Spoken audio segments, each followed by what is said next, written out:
This is James Wilson with MTV Strength Training Systems, and I'm going to go over the swing and specifically how it relates to mountain biking. Now, the swing is basically a dynamic deadlift, so you want to be comfortable with the deadlift pattern before you get into the swings, but you're basically looking for pushing the hips back, letting the chest come down towards the ground while keeping a straight, tall spine, and then you're going to drive your heels into the ground, squeeze your glutes, push your hips back over the top of your feet, and get tall at the top. So butt back, and squeeze your glutes, get tall at the top. So we're just going to do that in a more dynamic fashion with the swing. So I'm going to demonstrate this first with the kettlebell and how you want to do your swing, and then I'm going to show you a good learning technique, and then also how you do it with a dumbbell if you don't have access to a kettlebell. Although I do advise that if you're serious about the swing and getting the most out of it, that you invest in a kettlebell.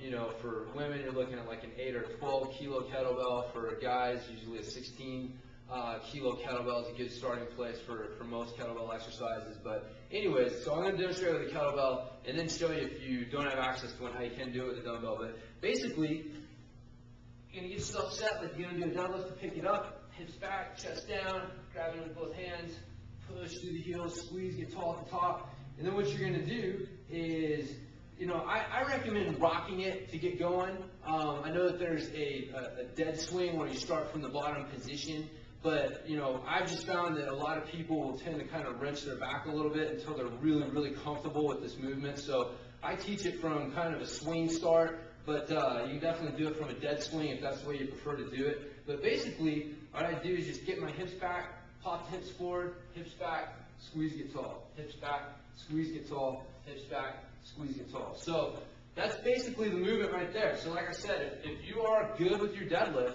then the swing will come pretty easy.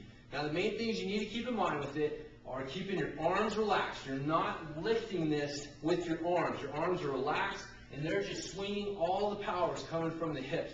Keep your shoulders pulled back and down, keeping your back straight, and making sure that you're driving the hips back instead of just bending the knees. You definitely want to get the hips back. So keeping a nice, tall, strong upper back and spine, abs engaged, push the hips back, and then when you come up, squeeze those glutes. Get them all the way pushed through. So those are the main things to look for. There are a couple different variations of the swing that are pretty good to learn as well. So, you know, once you get the regular two-handed version down, you can go into a one-handed. You just got to make sure there's a tendency to kind of want to break and twist, and you want to resist that. This is a good core training force right here. So then you can do a pass-off swing as well, where you're just passing off from hand to hand. So those exercises there, the one-handed swing and the pass-off swing, are kind of what are called self-correcting exercises, meaning that if you're not doing the swing correctly, the movement, you're going to have a tough time, you know, doing that variation. When you're holding it with both hands, you can kind of get away with using your arms a little bit and cheating a little bit. So when you go to holding it with one hand, and especially when you start doing the pass-off swing, if you're not creating the movement correctly, you're going to have a tough time pulling off that variation. So those are good ones to learn as well. So what I'm going to teach you now is what's popularly known as an outlaw swing. And it's a really good way to learn the swing. So what I've done is gotten a 6-foot length of rope from Home Depot, and it's 3/4 of an inch thick. So when you double it up, it's about 1.5 inches thick. And then I've got a couple of steps. You can use like some, you know, aerobic type steps, or I've got my homemade. I've got a video on my blog, you know, how to make steps on how you can actually make these at home. They're pretty sturdy. So anyways, put the rope through, double it up, grab on the ends, squeeze, get tall, and just get it rocking, hips back, squeeze, get tall, hips back, squeeze, get tall. So the whole point of this is to keep the rope nice and tight and straight the entire time. And again, if I start to use my lower back and leaning back into it, you can see the kettlebell starts to flip around. Or if I use my arms, kettlebell starts to flip around. So again, this is one of those variations that you won't be able to, you'll have a tough time doing it unless you're actually doing the move correctly. So that's a really good way to kind of help teach yourself proper swing technique. And then lastly, I'll show you how you would do it with a dumbbell.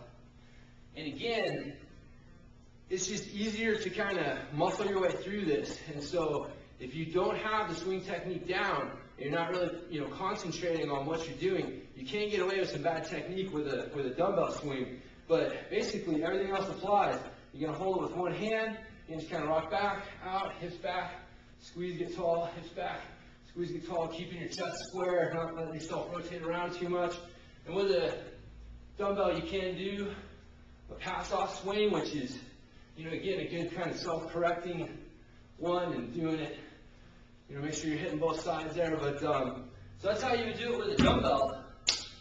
But again, really just making sure you're sliding those hips back, coming down nice and smooth, and then popping those hips forward, and you're not leaning back into it. Now, the reason that this is such an important exercise for us is specifically as it relates to like picking up the front end of your bike, bunny hopping, jumping, things like that, and also the eccentric part where you're coming down and you're absorbing the momentum is teaching you good, technique for how to use your legs as suspension instead of just kind of, making the bike take everything. So, those two things are really important skills for us on our bike. So it hits both of those areas with one movement. But particularly as it relates to the picking up the front end, bunny hopping, jumping, stuff like that, the important thing with that is that you're pushing the hips forward, not leaning back into it. When you lean back into it, you're throwing your center of gravity off and backwards.